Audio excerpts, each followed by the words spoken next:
Thank you, Cearcurta. Tánaiste, across the country, there are many thousands of people who wish to buy their own home or apartment. They are working multiple jobs in some cases.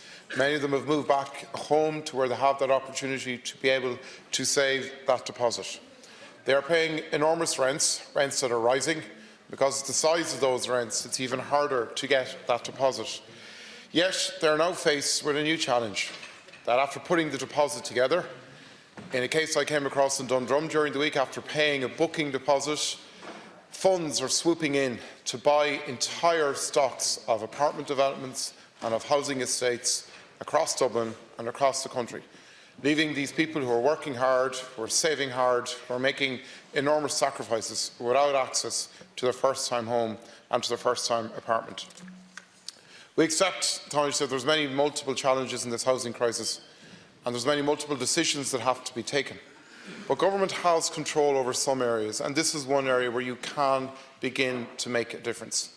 The introduction of legislation in 2013 for these funds, which are known as REITs, has introduced real estate investment trusts into Ireland. It was an ideological position taken at the time to stimulate the development of homes in 2013. That was 6 years ago. We are now in 2019, and these funds are straying completely beyond what was intended for them. The REITs are known colloquially as cuckoo funds. They're faceless, they're profit-driven, and they're basically swooping in and buying estates and apartment blocks in Balbriggan, in Dundrum, in Lusk, in Deputy Kernan's constituency, Deputy Chambers' constituency, any number of constituencies, but also outside of Dublin, thereby depriving people of that chance to get on the home ownership ladder and forcing people to travel and commute longer distances to work, forcing people to continue to live at home with families well beyond when it's sustainable to do so. Obviously, these funds are not subject to corporation tax on their Irish property profits or on gains. They have no obligation to report what they make in profits here to revenue. And last Monday's Irish Independent made for quite chilling reading, because it showed that 3,000 homes were snapped up by these big corporations last year, which was a 5 times greater amount than in 2017. And that 1.1 billion was being spent by these funds all the time.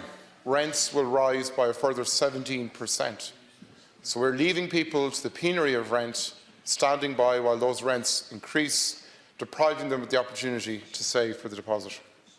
Tánaiste, would you agree it's time to shout stop? It's time that the modus operandi of these funds of buying entire developments, either off-plan or after building, needs to be curtailed. That the fact that somebody who can work incredibly hard, put down a booking deposit and then get told that the entire development has been taken from them, as I met in Dundrum on Tuesday night. And is it time to curtail the advantages, to curtail the ability to buy entire developments? Is it not time, Tánaiste, would you not agree, to give people a chance to get on the housing ladder? Thanks, Deputy. I think that is a very interesting question. In relation to the property market, what we're trying to do is to increase supply. We're trying to ensure that where possible we are seeing a rental market which is changing for the better, where we do see large commercial landlords as part of that rental market, providing a professional service at a fair and affordable price. And so one of the flaws in the Irish rental market is that about 85% of all landlords only own one property. And so in relation to standards and in relation to the responsibilities that landlords need to take on in law, it becomes difficult to manage that. And so I think there is a role for investment funds to invest in the rental market in particular, to increase supply significantly over a short space of time, which is what we need to do. I do think the government needs to be careful, though, to constantly monitor the role and the impact of outside investment, if you like, in the property market here, to make sure that it's proportionate and that it's adding positively to increasing supply.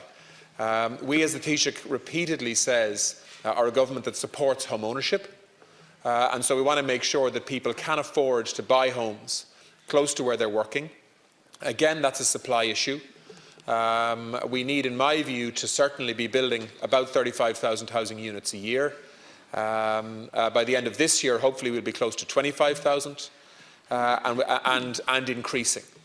And it's a combination of more social homes, more affordable homes, more affordable rental properties, all happening at the same time. I do think that property funds can contribute to that positively, but when there is a shortage of supply, there is going to be competition between a private homeowner looking to purchase a property and commercial funds looking to increase their portfolios in terms of providing more rental properties. And I think the answer to this is to increase supply significantly, but also obviously to constantly assess the appropriate legislative protections that are needed to make sure that the contribution of international funds to increasing supply is as it should be, because our property market is changing all the time. Thanks, Tánaiste.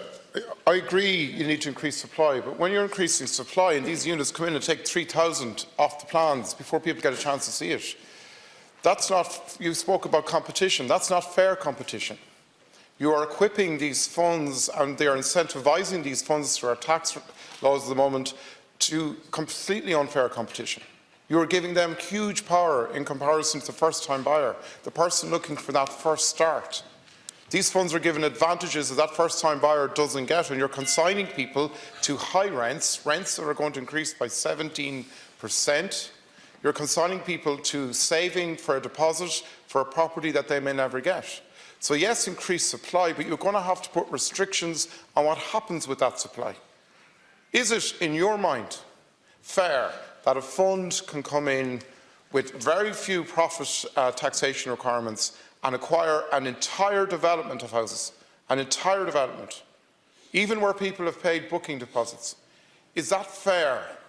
Is that good competition? Or are you happy to consign people to a lifetime of rent, a lifetime of scrimping and saving, or to a commute from hell? Yeah, I mean, I don't think, Deputy, it's either one or the other. And of course, the priority here needs to be the homeowner or the person looking to get affordable rent. That's what this is all about, not facilitating profits for international funds that want to come to Ireland to invest in a property market that's evolving or changing. So what we're trying to do here is to ensure that there is investment, to ensure that we increase the professionalism of landlords. If you live in other European cities, you will see that often apartment blocks are owned by one fund that's managed then in a way that is in the interests of stable rent. And that is the kind of rental market that we do need to create in Ireland. But as I said earlier, because of a lack of supply, when you do have a new development that's either selling from the plans or selling because it's just complete, having large funds competing with individuals who want to buy their own homes is something that we need to move away from, but primarily by increasing supply to do that, I think.